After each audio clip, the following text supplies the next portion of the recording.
Time for another one. That's three today. I have nothing better to do, really, today than to talk about music, I suppose. So, for everyone's benefit, I might not do another one today, but I might, because I'm on a roll right now. So that's good. It's good to have things to do when there's really nothing else to do except stay home right now. On March 25th, 2020. So, let's talk about a group who is still around, who is very unique and definitive, and really just really unique. Somebody who's really consistent, don't disappoint. Very distinctive. And one album of theirs in particular I'd like to talk about is this Dragon Tales by Koxbox. These are the Danish people. And this album was released on Blue Room in 1997. And at the time, Koxbox was Frank Madsen, Peter Candy, and Ian Ion. And they started making music back in 1990. And this came out in 1997, the same year as the Psychopod Headlines EP came out too. And I'll kind of get to that along with this as well. Um, if if you ask me, I would say this album is definitive Coxbox.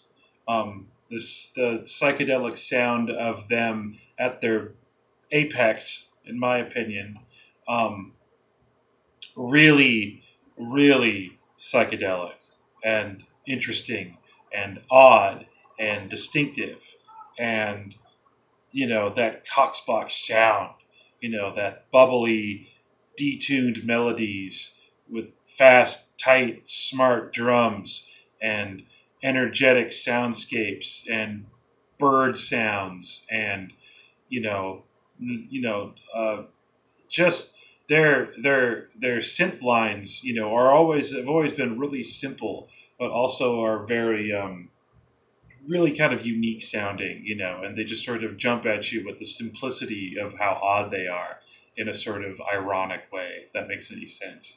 Um, Very playful and, not terribly palatable to everybody. It was always was to me. I mean, of course, when I heard this for the first time, I thought it was really weird, and I had to kind of let it grow on me.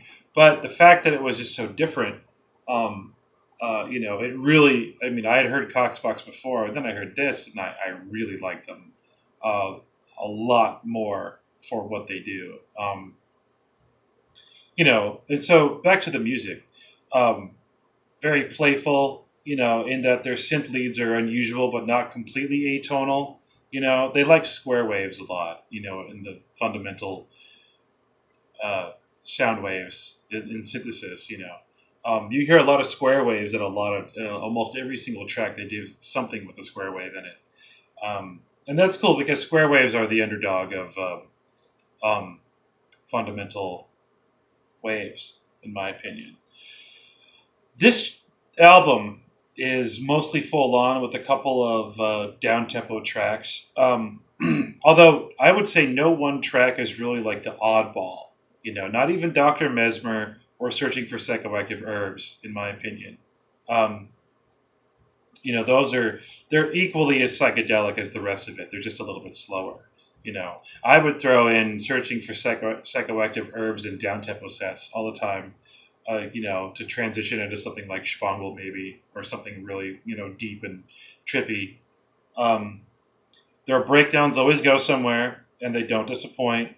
The bass lines change. There's traditional dance drums, and there's some tribal drums going on in there. Um, Sometimes they use the effects to give you sort of a rhythm, which is typical. But when they do it, it was always really sort of odd and weird, and again really playful. Very interesting. Um, Coxbox has always been consistent. I would say they've always been consistent. They've always been cohesive. They've always been distinctive. Certainly, they've always been distinctive. And this album was proper Koxbox to a T. This is 100% Koxbox. Koxbox always sounded like Koxbox. You could tell right away who it was if you just pay a little bit of attention listening to it. You could tell that it was these guys because they are so distinctive.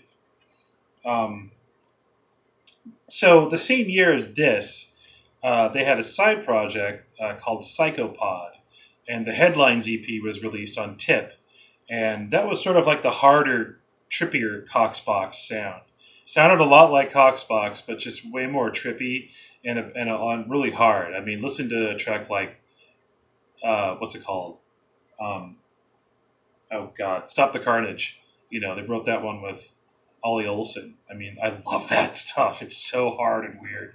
You know, if Koxbox is above the waist, then Psychopod is, I would say, even more above the waist. You know, not every Psychopod release was crazy. You know, like the Serif track, or some, for example, wasn't really crazy.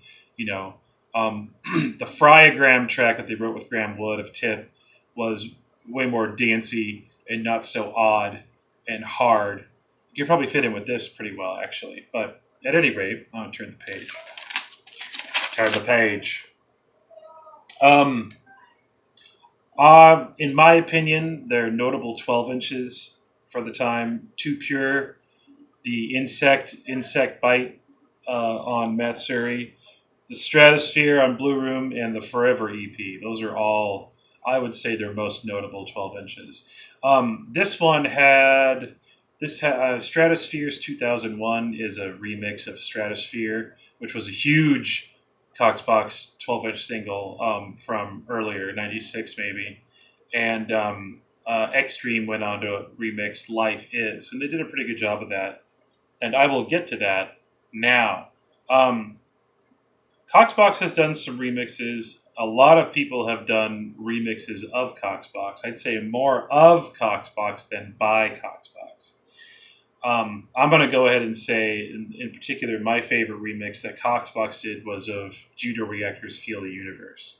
Now, that was already something that was just very distinctive and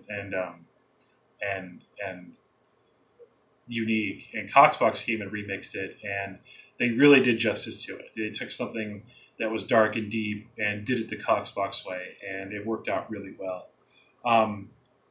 They also remixed The Wizard by Slinky Wizard, and that was really good too. They did a really good job with that. I can't remember what that was on. Maybe First Flight, if I am correct. I could be wrong. I don't know. Extreme remixed Life Is. They called it Life Is a Gas, and they did a pretty good job of that. You know, I mean, Extreme kept their simplicity and their drive pretty distinctive, and didn't really pretend or be pretentious in really any way. Maybe not till later, but at least while they were really going, I would say that Extreme was doing a lot of good work, and their remix of Life Is great. And the Prana remix of Tribal Oscillation, which was on Forever After album, if I'm correct, wasn't too bad either. I mean, if you're going to remix Koxbox, it's not going to be very easy. And I'm going to put this down for a second. Remixing Koxbox, okay, there's been a lot of remixes of Koxbox. And I don't feel like they've really worked out collectively, because Koxbox is so distinctive and rather complicated. You know, you'd already have to be programming what I call the complicated party. You know, people like Total Eclipse, Green Nuns of the Revolution, and Prana, you know, like that upbeat, complicated, but still driving and dancey kind of a thing, you know, to even touch a Koxbox track, you know, it's not easy to deconstruct something like Koxbox into pure psytrance and expect it to work, because it really doesn't work very well. I mean, these guys are just so distinctive that you know, it's almost sort of like translating a language. Like anytime you translate a language into English, for example, there's always going to be some loss, something lost in the translation. Because the original language is going to say this specifically, inherently, and the translation, says the same general thing but says it differently. Is the generalization that I'm going to try to make with that. So examples, I would say. The Tip remix of Too Pure was okay. Graham Wood worked on it. If Graham hadn't have been on it, it wouldn't have been very good. It was okay. I'm going to let it slide. The Genetic remix of Too Pure is okay. Paul Jackson is mostly pretty interesting as Genetic, but it definitely didn't really make a big impression on me. All of the Major Problem in Australia remixes are okay. They're not bad, but they're not mind blowing. Like you look at the cover of that maxi single, and it's just hilarious. I remember when it came out.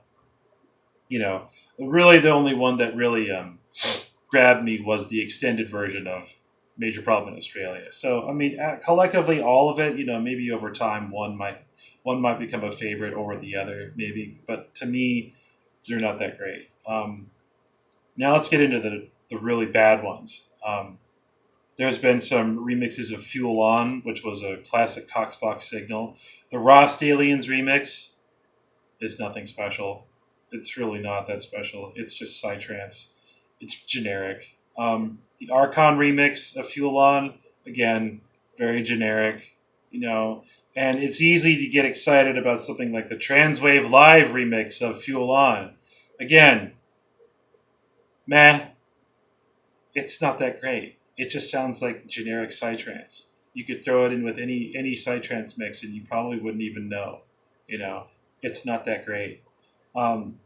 There's the GMS remix of Stratosphere, and to me that just sounds like when Etnica is boring. I'm sorry.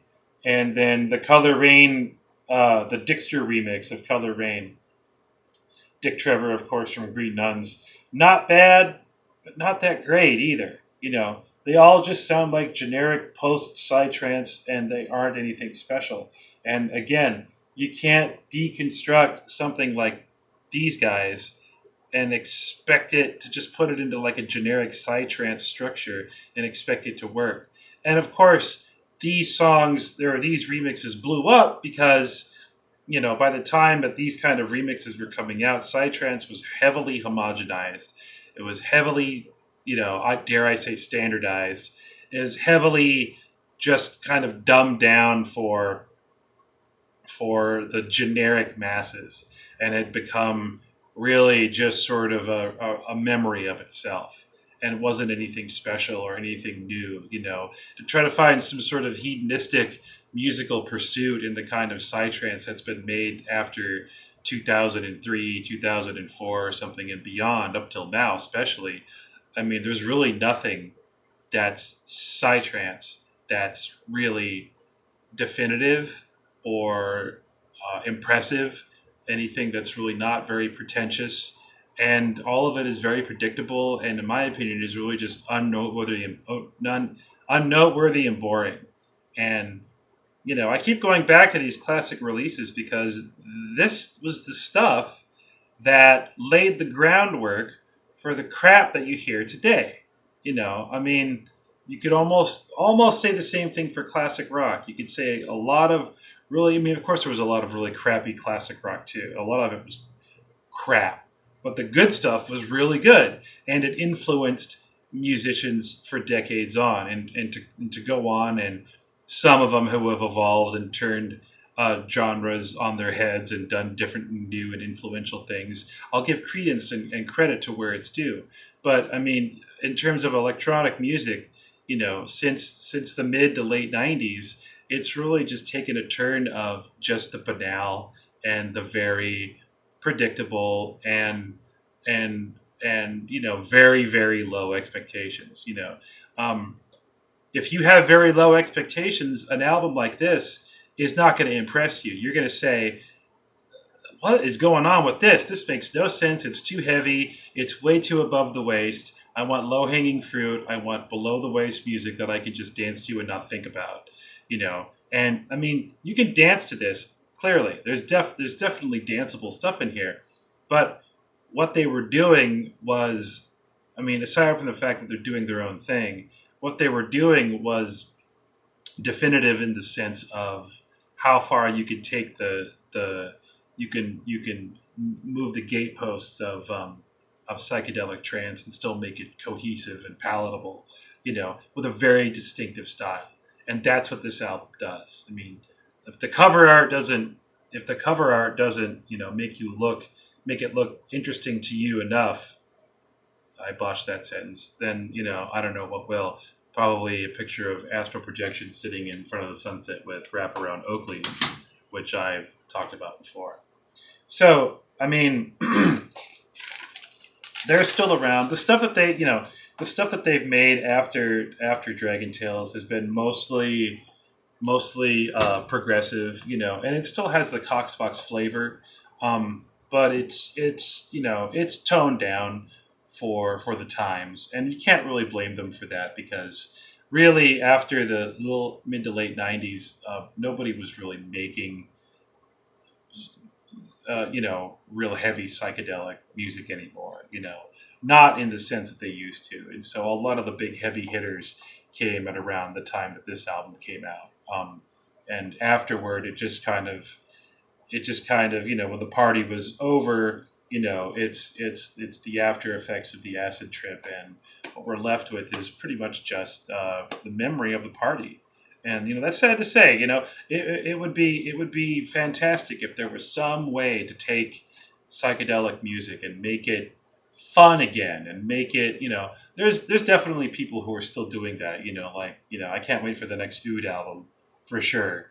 But not a whole lot of the people from the good old days are really are doing that, or probably wouldn't do that in the first place.